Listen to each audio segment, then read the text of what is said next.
À l'ouest de la Nouvelle-Orléans commence le pays des bayous. C'est ainsi que l'on désigne les innombrables ramifications du Mississippi à travers ses propres alluvions. Ces bayous portent des noms. Le bayou Lafourche, le Gros Caillou, le bayou des Allemands, le bayou du Large. Et ces noms évoquent l'un des plus surprenants épisodes du peuplement des États-Unis. C'est dans cette région envoûtante, mais à l'époque malsaine, dangereuse et presque inaccessible, que vers le milieu du XVIIIe siècle, les Acadiens d'origine française, déportés par les Anglais de leur terre natale, cette partie du Canada qu'on appelle aujourd'hui la Nouvelle-Écosse, et dispersés à travers les colonies d'Amérique, ont fini petit à petit par se regrouper au terme d'une migration qui dura plus de 10 ans. Nul ne saura jamais à travers quelle tragédie et quelle souffrance ces familles dispersées ont fini par se retrouver ici, dans ce pays qu'ils croyaient être français et qui, lorsqu'ils y parvinrent, était devenu espagnol. Pauvres, souvent illettrés, partant de rien, ils en ont fait leur pays, le pays Cajun.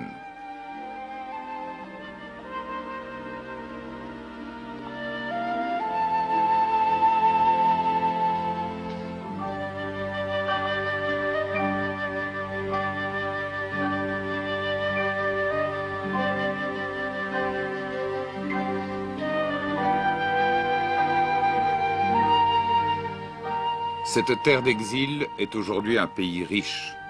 D'immenses étendues marécageuses ont été converties en rizières et au nord, c'est la culture du sucre et du coton.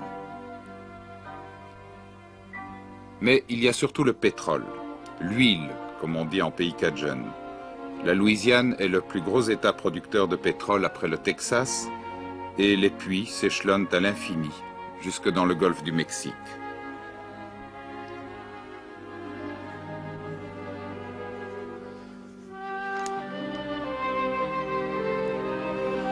Cependant, l'eau, qui établit un lien entre les hommes, est un obstacle pour l'industrie, l'automobile et autres nuisances du progrès. Les dédales des bayous, paradis des serpents, des alligators et des tortues, a gardé son mystère naturel et protégé un mode de vie qui n'a plus son pareil sur le territoire des États-Unis. Rejeté de partout, longtemps méprisé au même titre que les Noirs, tant par les anglo-saxons que par les créoles, isolés pendant plus d'un siècle dans une contrée dont personne ne voulait, les Cajuns ont conservé leur tradition, leur foi catholique, leur langue et l'habitude de faire beaucoup d'enfants. Ils ont aussi gardé un contact privilégié avec la nature, qui en fin de compte fut leur seul allié, et un goût des choses de la vie qui est réjouissant.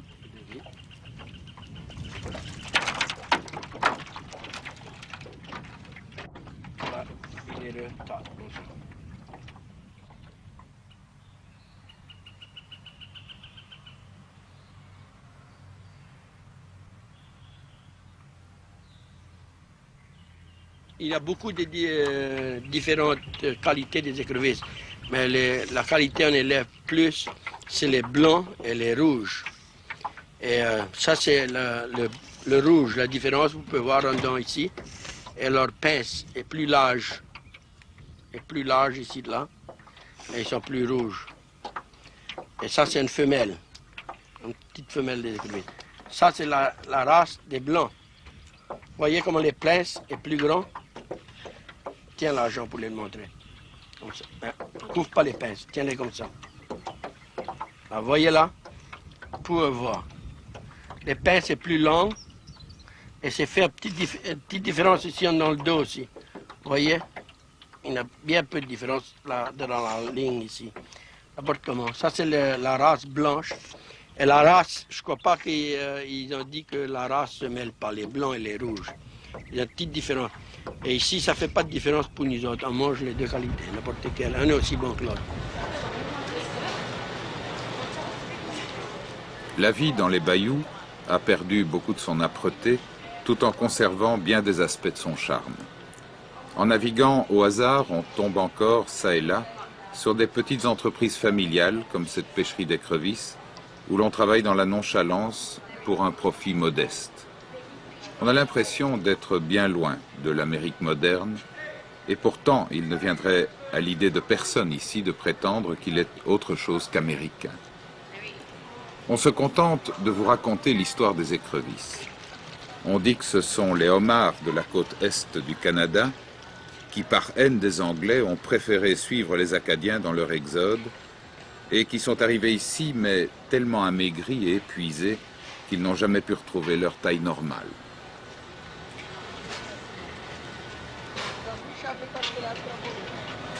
Oh, man.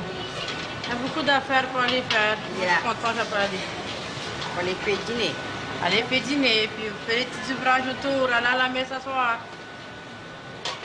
Yeah. Vous êtes pour plus chez lundi? Yeah. On a beaucoup de choses lundi. Il y en a 5 livres. Et il y a 5 livres. Yeah.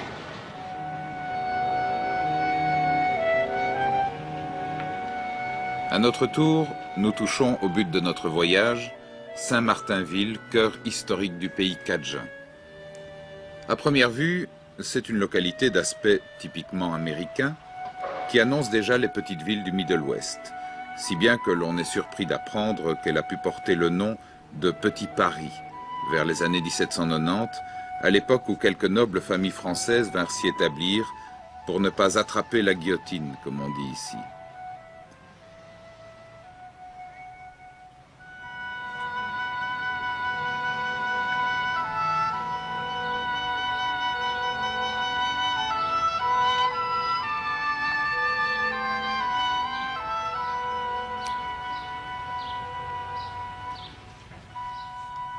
Mais pour les Cadjains, c'est la ville qui représente le pays enfin retrouvé et la fin de leur épopée, qui est symbolisée par la tombe d'Emeline Labiche, morte sans avoir retrouvé son fiancé. Longfellow en a fait le personnage d'Évangéline, image presque mythique de la dispersion des Acadiens.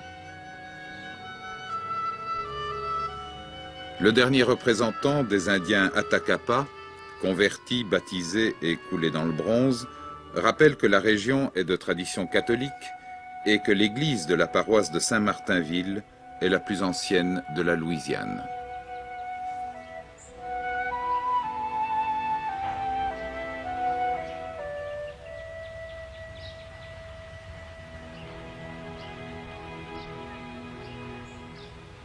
Je suis le bon pasteur.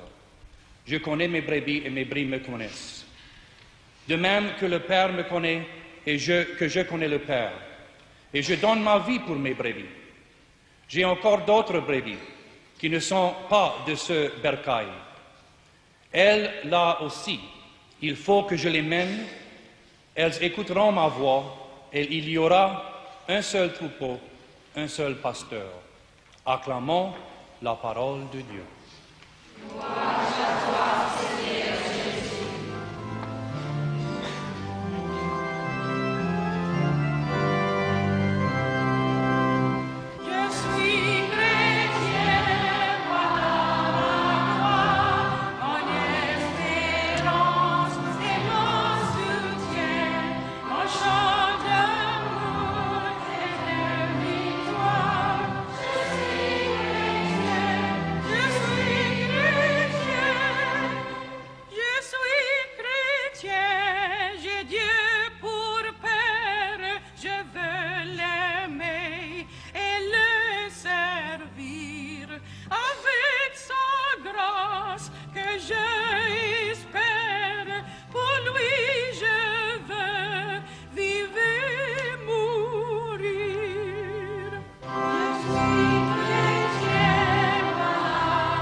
L'histoire ici est tellement présente dans la vie et dans le décor que l'on n'éprouve pas longtemps le besoin d'évoquer des personnages du passé. Ceux que l'on rencontre vous parlent, comme ils auraient pu vous parler il y a 2 siècles.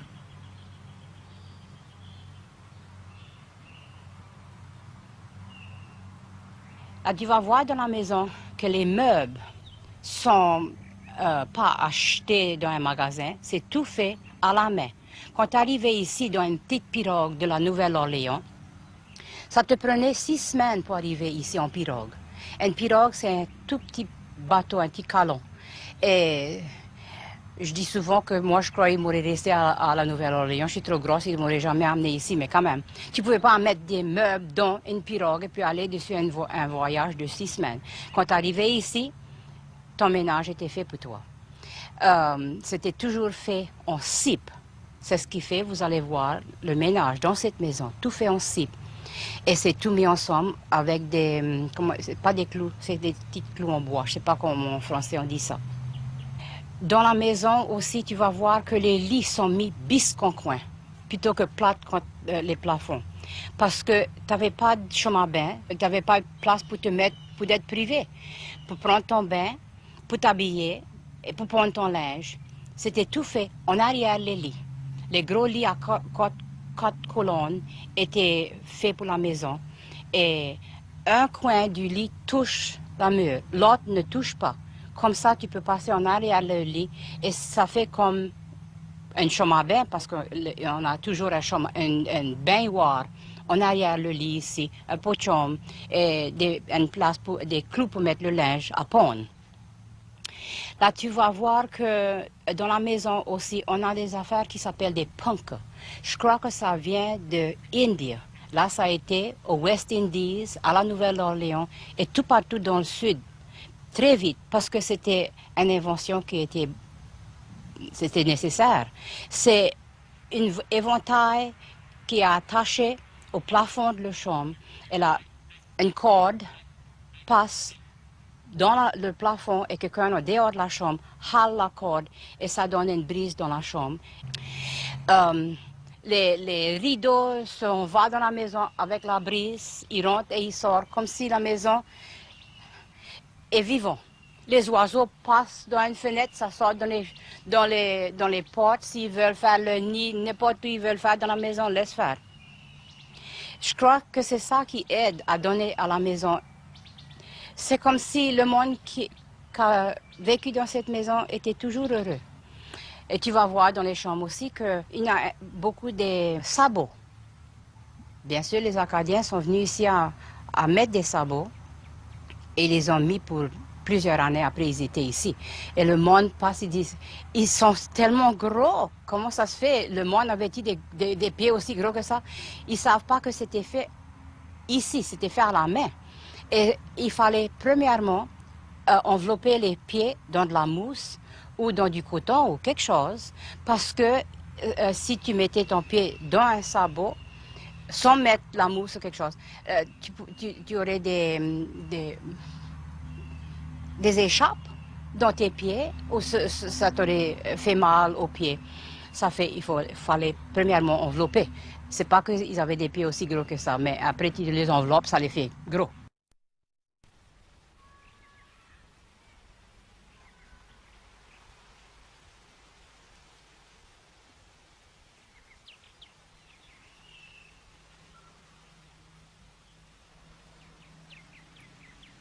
Le court trajet parcouru bien des fois entre la maison de Madame Guirard et la boucherie de Max Gregg est resté pour nous comme l'image du fil continu qui rattache l'ancienne Louisiane à la Louisiane d'aujourd'hui. Comment ça va? Bonjour, ça va? C'est bien vous? Ah ouais, Ça vous aurez voulu là, aujourd'hui? 4 plates lunch. 4 plates lunch? 5 euros. 5 euros? All right.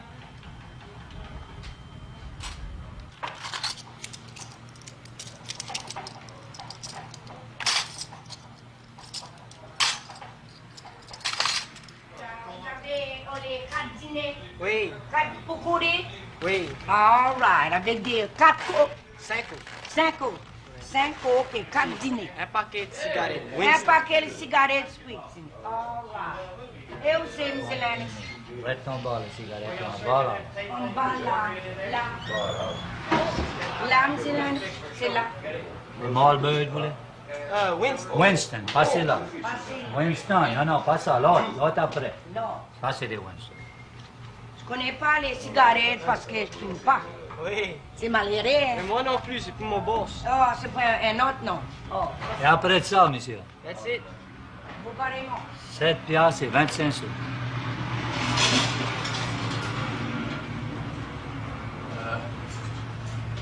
Ça t'a fait travailler dur, là? Ah ouais, tu l'as plus d'huile. Plus d'huile, hein?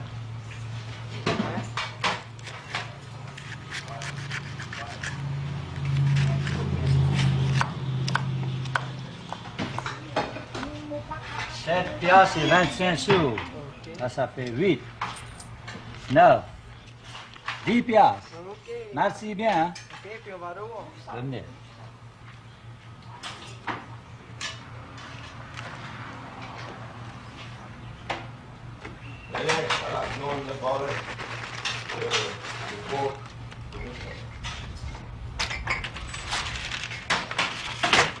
Comment l'idée t'est venue de faire une boucherie ici?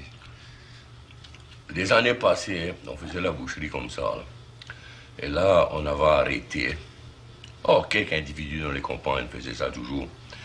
Mais là, j'ai décidé, sur mes frais, à faire la grande boucherie des Acadiens. On a commencé à donner la publicité à ça sur la radio, la télévision. Merci, bon Dieu, la télévision nous a aidés. J'ai pris $2000 de ma poche. J'ai acheté les choses nécessaires pour commencer. Et la première année, c'était 8 ans passés, il y a eu près de 3500 personnes qui sont venues. Il y a eu des musiciens acadiens comme mon bon ami, M. Clébé Maud de Kaplan, est venu, lui et sa fille, ils ont joué là. Il y avait du monde de partout, partout, partout, quoi. Il est venu là m'aider. Quelle est ta spécialité ici? Ici, on fait du boudin. Il y a des années, je fais du boudin. Il est fait comment le boudin ici? Ici, on fait le boudin avec du riz. Ici, on a beaucoup de riz. Avec la viande de porc, du foie, des oignons, des ail, du persil, des queues d'oignons verts. Là, on met ça dans la saucisse. Vous faites la même chose chez vous, en France, je suis sûr. Mais en France, ils vont mettre du pain dans le boudin. Et ici, on fait du boudin blanc et du boudin rouge. Et d'autres choses qu'on fait, c'est des grillades à mariner, la saucisse, la viande salée, du jambon. Et ici, on fait cuire la viande à la broche. Et moi, ma spécialité, c'est seulement du porc et la viande de bœuf. Je crois pas que je vais mettre la crevette ou les crevisses. C'est des choses qui se mêlent pas dans les fridges ensemble, les glacières. Est-ce que les Yankees, ils aiment ta saucisse? Mais, jusque les touristes qui mangent, les touristes américains viennent ici, puis on les fait goûter un petit morceau. Et là, ils en achètent. Hein. C'est la publicité. La plupart du monde aime beaucoup d'épices. Surtout les pays chauds. On met du piment rouge, vous allez voir, j'ai ça ici. On met un tas de ça, et c'est piquant. Ça fait envie de manger. La plupart du monde, ils aiment ça. Cette sauce ici, là, c'est des recettes qui dans la famille 400 quelques années, ça. Quand je le prépare là, pour mettre les derniers ingrédients là-dedans, je me cache pour pas dévoiler ça au public. Ça, c'est cette recette, les données de père en fils.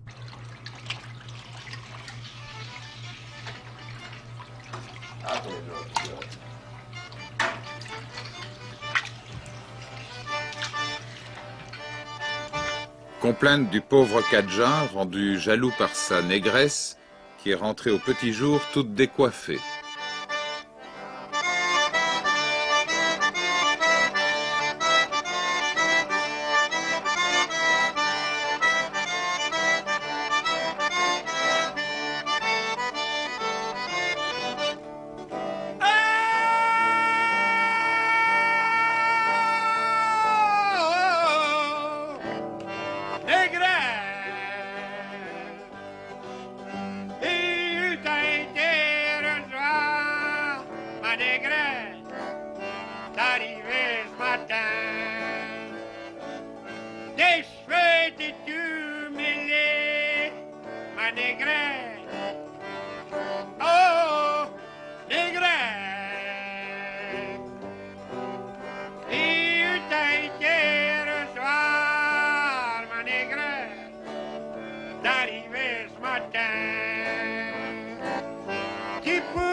Ça va vite, hein?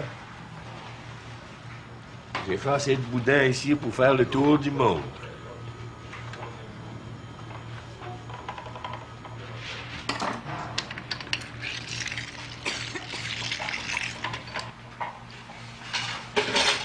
$1.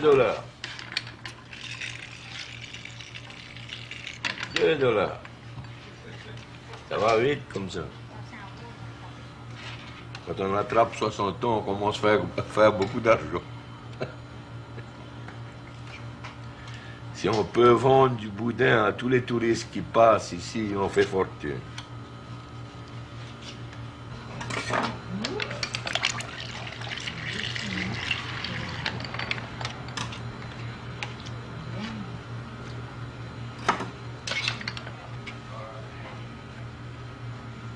Moi, je suis Cajun dans le son.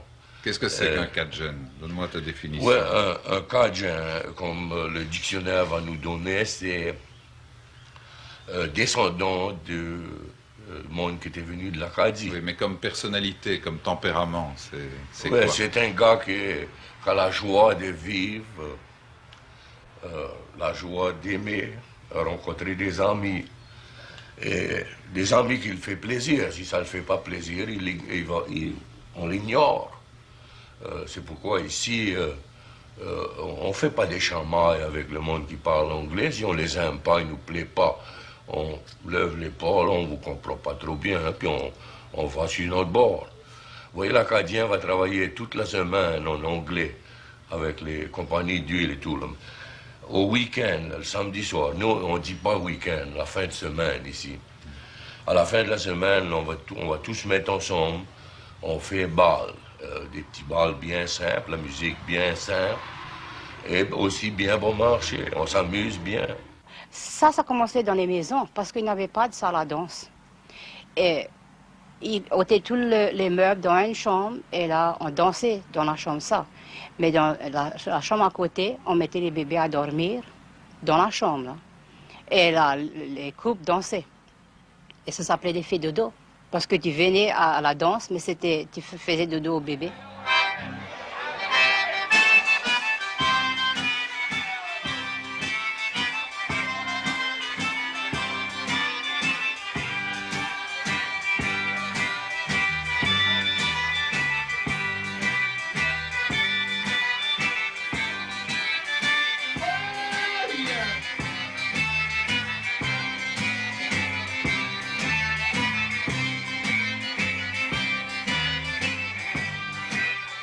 Ça commence le vendredi soir. Vous allez voir des vieux là, des vieux gars de 96 ans, 82, arriver tout escrons, en boitant avec leur bâton.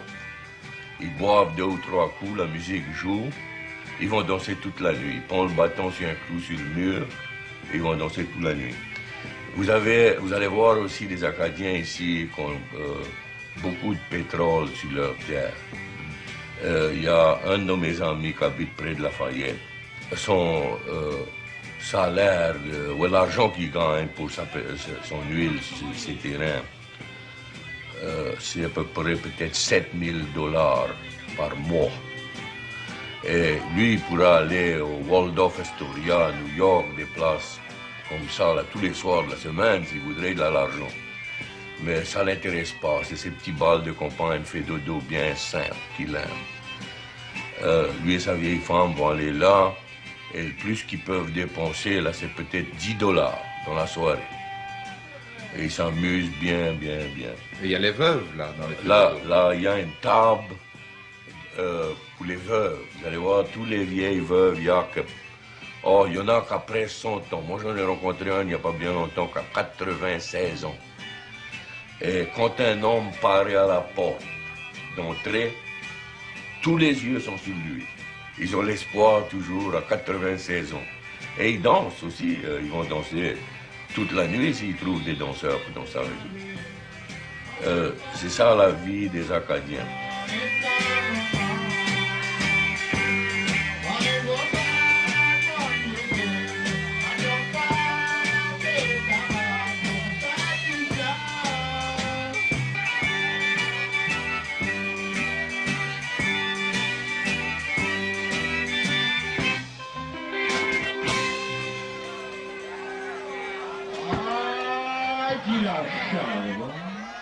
Est-ce que tu crois que vous n'êtes pas la dernière génération à encore parler le français? Mais si je croirais ça seulement, ça me crèverait le cœur. Parce que je ne vois pas comment quelque chose aussi joli peut mourir si vite.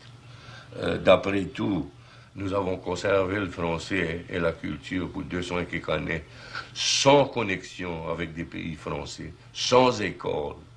Et c'était interdit de parler français sur les plaines d'école. Et là, aujourd'hui, avec le Codophile, le Conseil pour le développement du français, la France, la Belgique, probablement tous les pays francophones du monde, ils nous envoient des maîtresses et des maîtres d'école pour nous aider.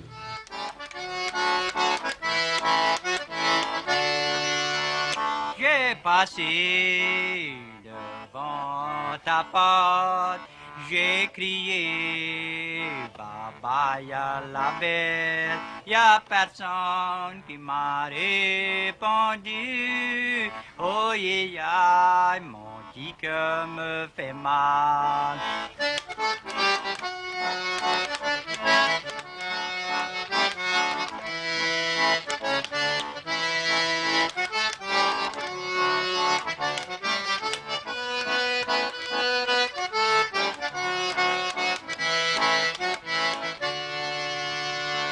Moi je m'ai mis à observer et j'ai vu les chandelles allumées, oui, autour de son cercueil.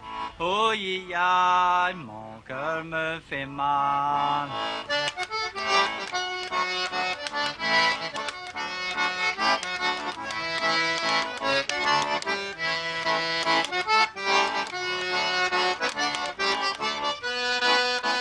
Les Acadiens se marient avec des Acadiens. Et rarement que tu vas voir une vieille femme ou un vieux homme qui va être mis dans une maison pour que quelqu'un d'autre le soigne. Tu soignes tes enfants, eux ils te soignent quand toi tu viens vieux. Et ils ont tout un bon temps, ça. Ma mère qui a 93 ans, elle reste avec nous. Et mes petits-enfants restent dans une maison de l'autre côté de nous. On est 4 générations, pour ainsi dire, dans la même maison. Le bayou passe devant la maison. Tu montes un enfant à nager quand tu le montes à marcher. Les deux en même temps. S'il tombe dans le bayou, il va se sortir. Tu ne te tracasses pas pour ça du tout. S'il monte dans une pirogue, il va revenir. Mau kayu chacun dia, donc après. Oh, yeah. Il y a qu'un fruit, tu veux? Pas même. Quand moi j'étais tout petit, nos chemins ici, il n'y avait pas de cailloux là-dessus, c'était presque impassable. Il fallait passer là avec des charrettes à bœuf ou à cheval. Et il y avait bien peu de visiteurs qui venaient ici. Et s'ils venaient et puis ils ne parlaient pas français, on levait les épaules et puis on les disait on ne comprend rien. On ne les encourageait pas de rester ici chez nous. Et on ne se fiait pas d'eux parce que maman nous avait toujours dit qu'il ne fallait pas se fier trop à un gars qui parlait anglais. Le monde, tu sais, le monde qui parle l'anglais, pour beaucoup, jusqu'à à peu près 2 générations passées, si tu parlais anglais, mais tu étais anglais. Si tu parlais le français, tu étais un de nous. Tu ne te fiais pas trop à l'anglais, même après 200 années. Et là, à cette heure, on sait que depuis on trafique et on prend des promenades tout partout dans le nord, on sait à cette heure que les Anglais nous ont fait un bon tour plutôt qu'un mauvais tour. Parce qu'on voudrait sûr pas rester ni dans la Normandie et ni dans l'Acadie. Parce que ça fait trop froid et tu ne pourrais plus marcher nu-pied, tu ne pourrais plus t'aller te baigner dans le bayou, tu ne pourrais plus... La vie ici est tellement mieux que la vie. Nous, on croit que la vie qui est là-bas. Et quelque temps passé, quelqu'un est venu ici, il m'a demandé, est-ce qu'il y a des Acadiens qui sont venus ici, qui ont retourné, combien qui ont retourné? Mais je dis, tu dois être fou. Tu ne crois pas on retournerait là-bas? Pour une promenade, peut-être, mais pas pour rester. Non, non, C'est un paradis ici. Le Persil, t'as vu? Ça vient proche aussi haut que les cannes à sucre. On fait des légumes. Tu as vu le jardin. Le jardin est là depuis... Mais tout bonnement, on note les légumes, ça, on met d'autres. Et dans 2 ou 3 semaines, on est à manger les légumes. Mais essaye ça. Dans Massachusetts et puis Nova Scotia et New Brunswick, essaye ça. Mon fils a été là-bas, il dit, mon Dieu, moi je sais pas, il devrait faire juste des jardins, ça ils appellent des rock gardens là-bas, moi je vois pas comment ils peuvent vivre. Il vit, all right, mais il sait pas la bonne vie. Ça c'est ici, dans le sud de la Louisiane, dessus les bayous. Ici c'est le meilleur pays du monde entier. Il n'y a plus de démocratie dans tous les pays ailleurs. Ici, c'est la seule démocratie qui existe. Ici, si on veut tuer un bœuf dehors et partager la viande avec les voisins, on le partage. Dans tous les États ailleurs d'ici, c'est contre la loi. Ils vont venir, le bureau de santé vient, ils vont prendre votre viande et vous dire que c'est pas bon à manger. Ça va vous rendre malade. Là, il y a 200 et quelques années qu'on fait ça ici, ça n'a jamais tué personne. Pourquoi maintenant, c'est pas bien? T'as travaillé toute ta vie pour élever tous tes petits vieux Cajuns. Tous les jours dans les clos, quand le soleil était chaud, vieux Cajun. T'as payé pour le tien, y a personne qui t'a donné à rien. T'as une place dans le ciel, vieux Cajun. Y a des fois, moi je suis sûr, les affaires étaient dures, vieux Cajun. Quand les autres pouvaient pas le faire, t'as trouvé un moyen, vieux Cajun. Les blessures sur tes mains t'empêchaient pas de payer pour le tien. T'as payé ton devoir, vieux Cajun. Aujourd'hui, toi t'es gone, mais je connais qui m'attend, vieux Cajun. T'as fait une bonne vie, mais le bon Dieu, il t'a pris, vieux Cajun. Pape, écoute-moi bien, un séjour va aller pour te joindre à ta place dans le ciel, vieux Cajun. À ta place dans le ciel, vieux Cajun.